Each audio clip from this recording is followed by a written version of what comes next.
Lord Krishna describes in Srimad Bhagavad Gita 10th chapter the opulences, how his greatness is manifested in this world. And Chandogya Upanishad says, Matrudevo Bhava. You can experience the divinity, you can experience the presence of the Lord in your life through your mother. It's mother who is the carrier of God's compassion, mercy, love, care, affection to her children. So, in this way, we understand the importance of mother, how she is an important instrument in God's hand to deliver the mercy of the Lord.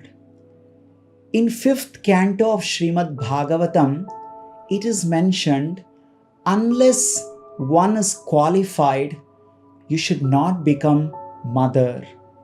Unless one is eligible to guide children, one should not take up the role of a father or mother.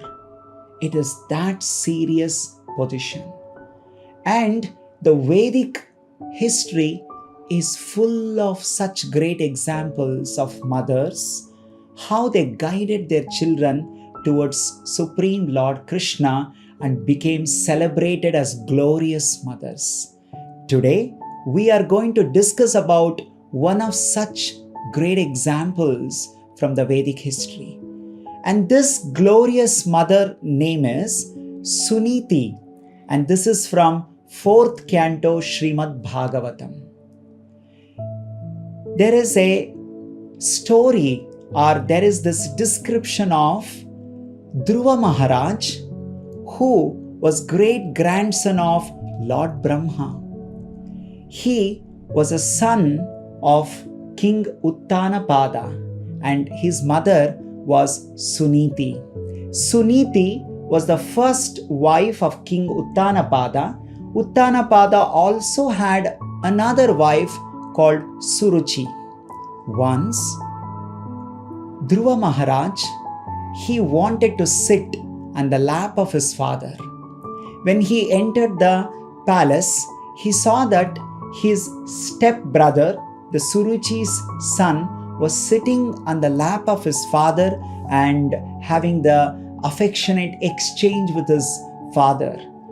And when Dhruva Maharaj saw this, he was also influenced by this incident.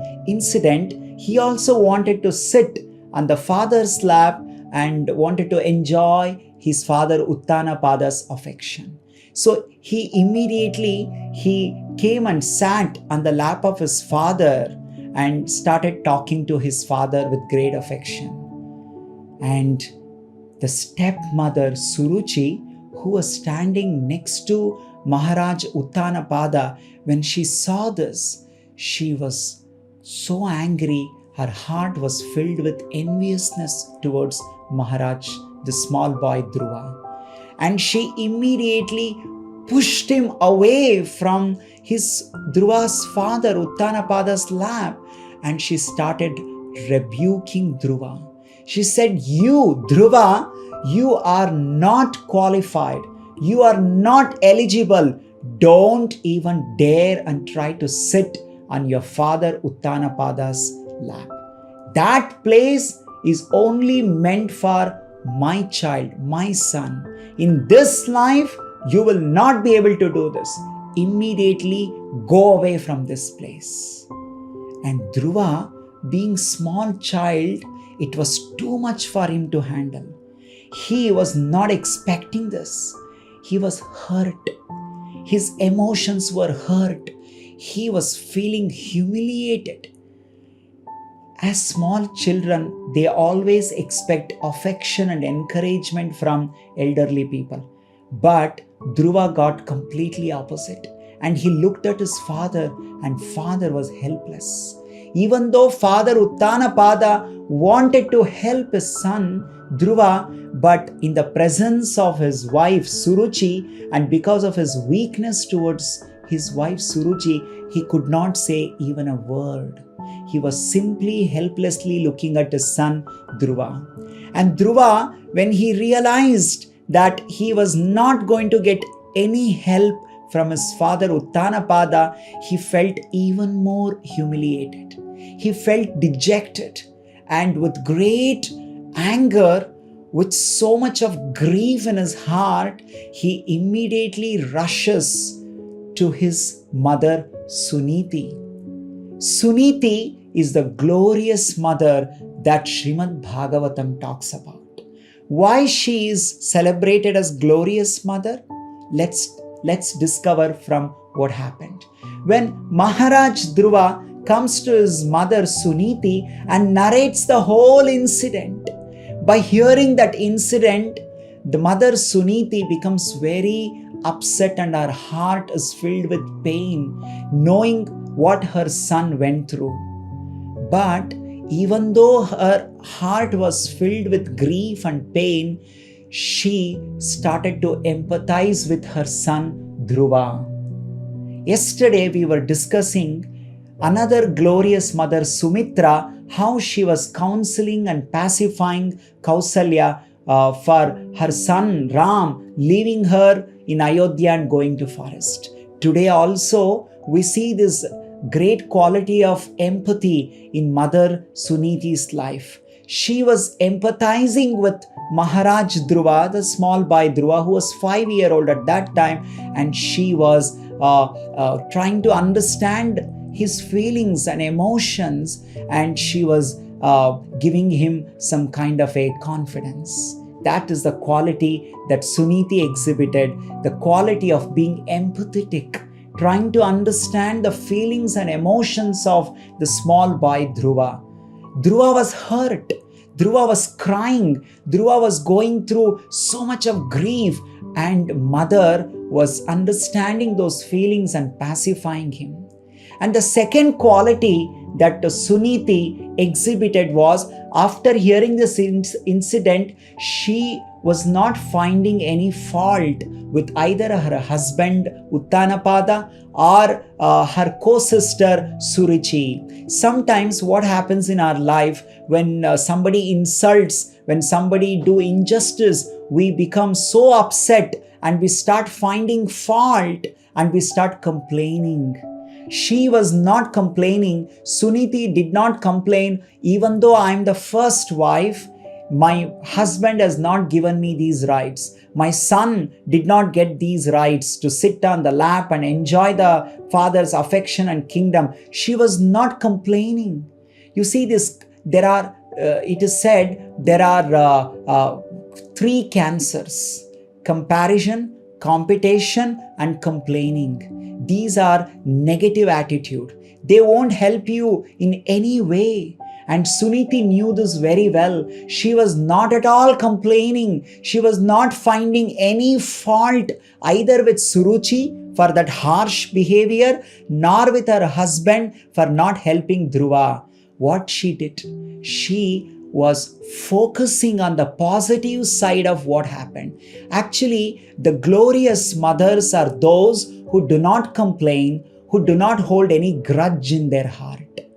Suniti was not carrying any grudge, was not carrying any anger against her co-sister Suruchi or Uttanapada. She did not teach Dhruva, oh, you should go take revenge, you should do something and punish them. This is not the way she gave upbringing to the Dhruva. What she told was something very positive. She said, oh my dear son, my dear child Dhruva, actually what Suruchi said is true.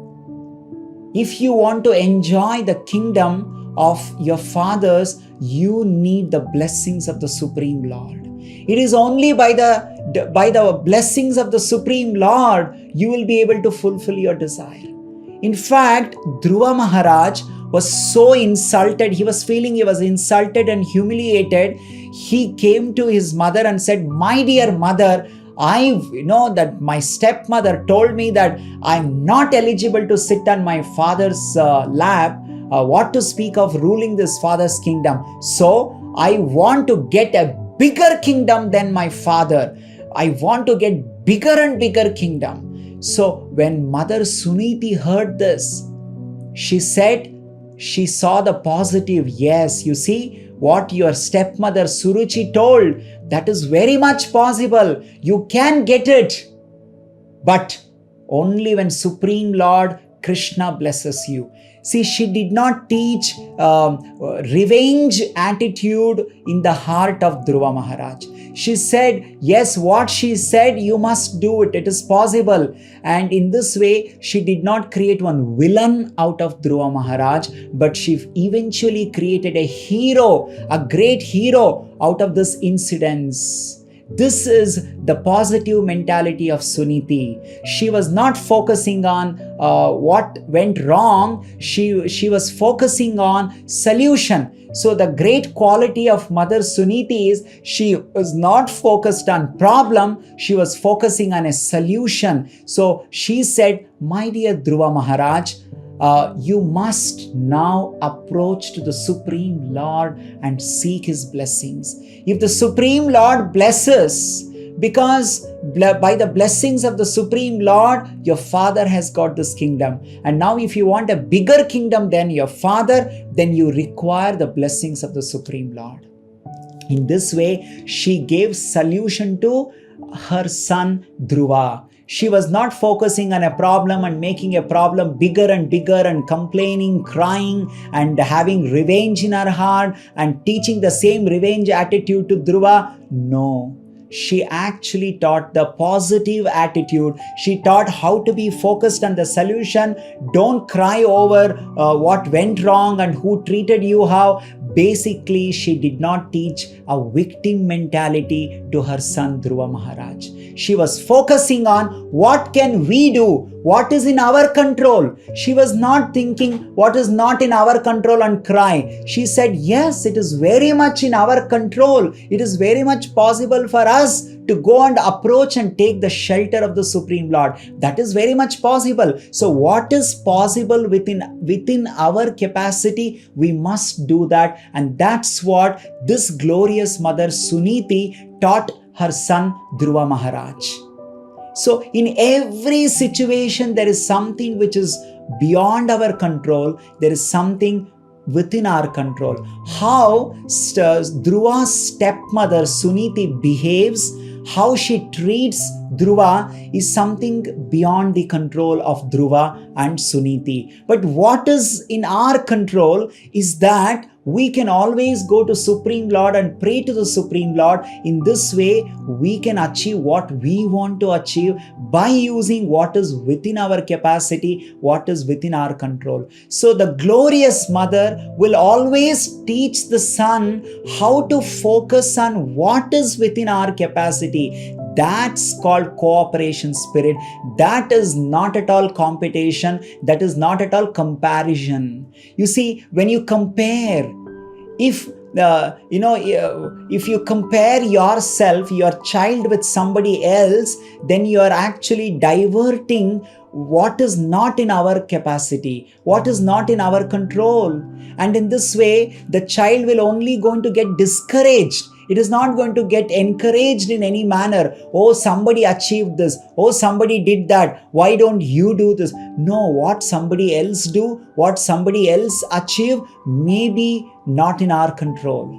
Maybe it is beyond our control. So the glorious mother is the one who never compares the child with someone else, but she always teaches the child to look within ourselves. She teaches the son or daughter to see what is within your capacity and try to focus on that and become expert in that. And that's what exactly Suniti did. She told Dhruva Maharaj, don't focus on Suruchi, how she treated you. Don't focus on Uttanapada, how he did not help you. Focus on you.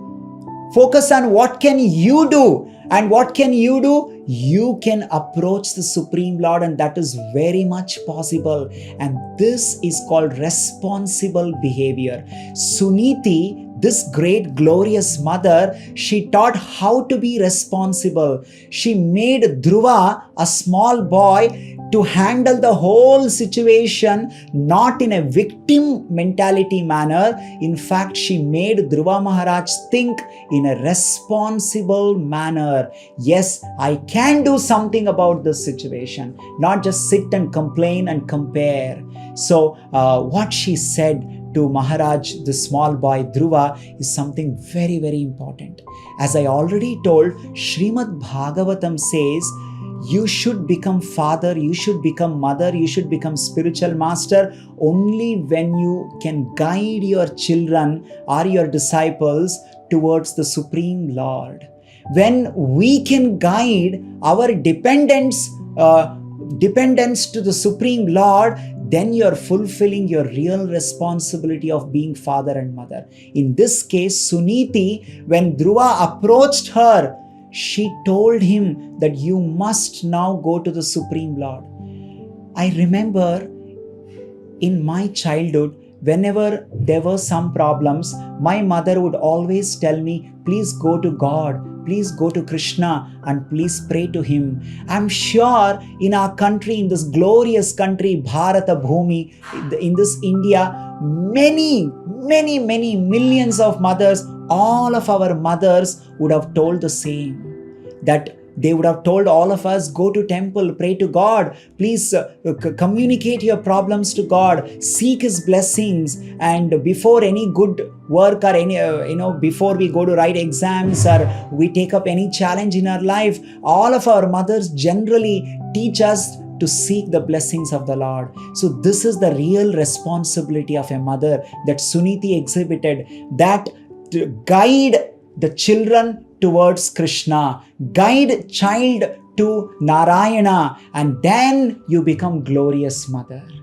Actually, when mother and father, when they guide their children to God, they are fulfilling the real responsibility of being a father and being a mother. And Suniti told Dhruva Maharaj like this. She said, Nanyam tata padma palasha lochanad dukkachidam te mrigayami kanchana mrugyate hastagrihita padmaya shriyetayairanga vimargyamana. She said, oh my dear Dhruva, this Supreme Lord is so great that he can bestow any benediction to his devotees.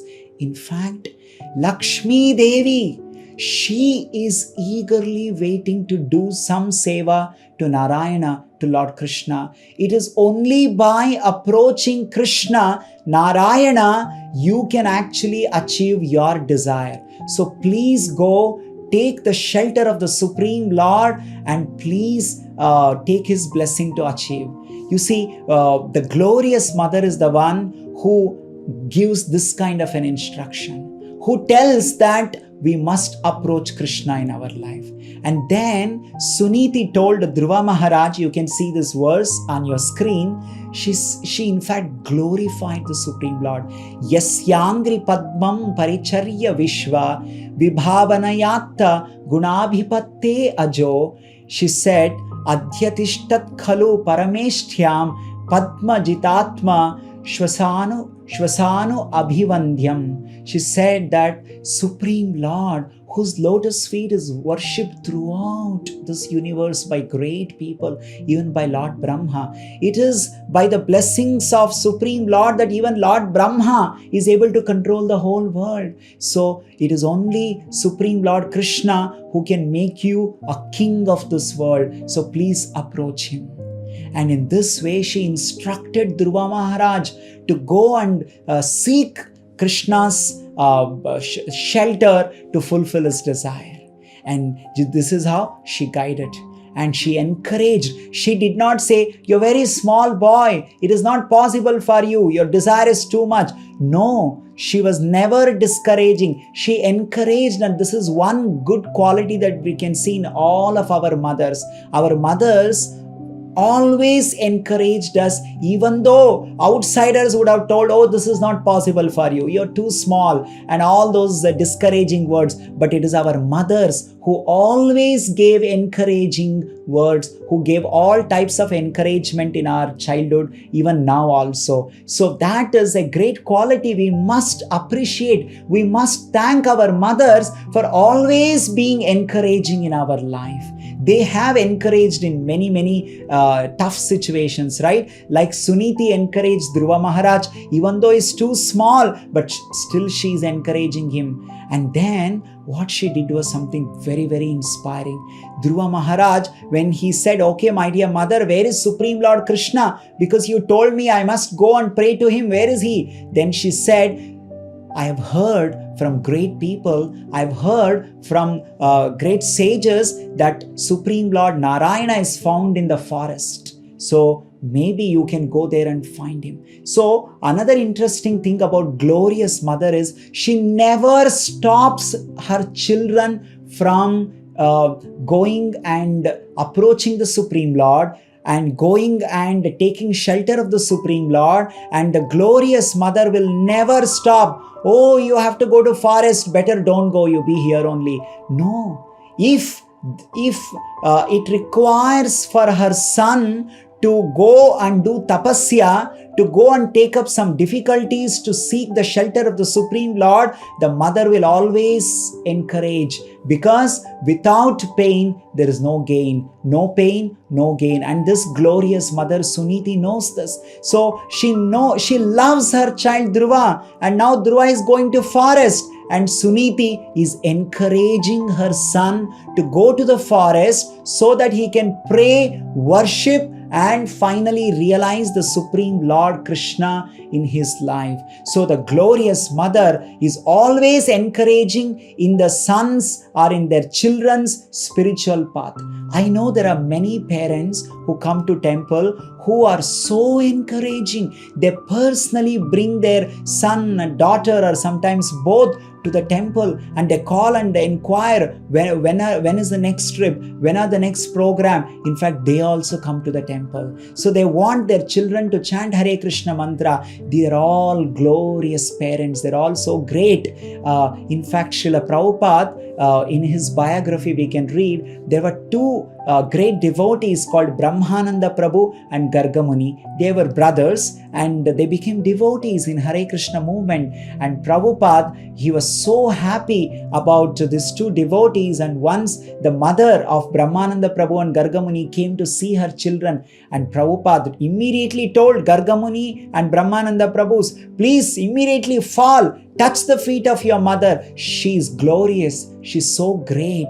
She's so great and glorious that she has given birth to two devotee sons, and she has allowed both of you to take up Krishna consciousness. She has encouraged both of you to practice Krishna consciousness. So she is a glorious mother. You should touch her feet and take her blessings. Like this, Srila Prabhupada was so much appreciating the mother of Brahmananda Prabhu and Gargamuni Prabhu. So like this, there are so many parents who are very encouraging that their children must take up spirituality in their life and take shelter of Lord Krishna. And Suniti did this. And the most important quality of the Suniti, this glorious mother, is her firm faith in Lord Krishna.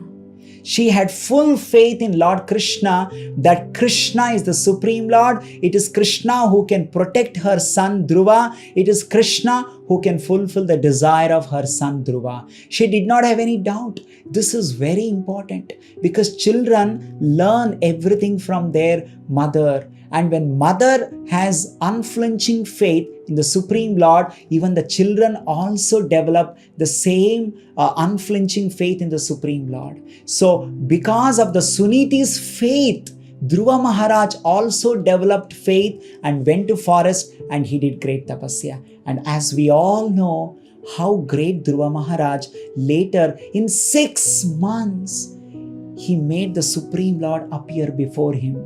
that was a kind of inspiration that he received from his mother and later his spiritual master Narada Muni. So Dhruva Maharaj, when he saw the Supreme Lord before him, he offered wonderful prayers. He said that Yo antha pravishya mama vacham imam prasuptam sanjeevatya kila shakti dharasva damna anyam stahasta charana shravanatvagadin pranan namo bhagavate purushaya tubhyam. He said, Oh my dear Lord, all these days my senses were sleeping. Today, after you have entered within me, all my senses are awakened. And now that my senses are awakened, my real senses, I can see you, I can experience you, and I am having the spiritual transcendental happiness. So Dhruva Maharaj concluded his prayers by offering an amazing verse. He said, Sthanabhilashi tapase stiteham Tvam praptavan deva munindra guhyam Kachan vichinnavan api divya ratnam Swamin kritarthosmi varam na yache. Look at the conclusion of Dhruva Maharaj. He says, Oh my dear Lord, I came here to do tapasya to get a bigger kingdom than my father. Sthanabhilashi tapasesti teham. I did this tapasya. But after seeing you, I realized that I was searching for some glass pieces. Kachan vichinnavan api divya ratnam. Actually, you are that ratna, you are that special ruby, special diamond. When you are there as a special diamond and ruby, I was foolishly looking for some glass pieces. Swamin kritarthosmi. Oh my dear Lord, I am completely satisfied. Varamna yache. I do not want any benedictions from you because having you, getting you itself is so fulfilling. I don't want anything more in my life. You see, for Dhruva Maharaj to come to this condition, his mother played a very important role. She is considered as vartma-pradarshika guru. We have heard that how mothers are the first guru in our life. And in Dhruva Maharaja's case, it is practically true. It is his mother who played the first guru role, and later Narada Muni gave the further instruction and solidified Dhruva Maharaja's bhakti and gave him that diksha, empowered him to do all these things. But Suniti, who actually told Dhruva to go and seek the shelter of Narayana, Krishna, she became the vartma-pradarshika guru. So in this way, the glorious mother Suniti, she played an important role in Dhruva Maharaja's life to seek and take the shelter of Lord Krishna. And in this way, we can also realize how our mothers, directly or indirectly, have helped us take up spirituality. They might have told us to learn shlokas. They must have gifted us some spiritual books. They might have taken us to temples. They must have, engaged us in some puja in the house, or they must have, taught us some songs of Lord. And in so many ways, they must have helped us to take the shelter of Lord in our life. So this International Mother's Day, we request all of you to please recognize and appreciate your mothers and be grateful to your mothers for all the encouragement and all the help that you received from your mother in your spiritual life, because all these good qualities are coming originally from Supreme Lord Krishna and are reflected in the heart of our mothers. When you appreciate your mother, you're appreciating Krishna, and Krishna is very happy to see this being grateful, this gratitude attitude in your heart, and only then Krishna will come and stay in your heart. So that way, we will be fulfilling this quality of, being grateful to Supreme Lord and our mothers. Hare Krishna. See you tomorrow.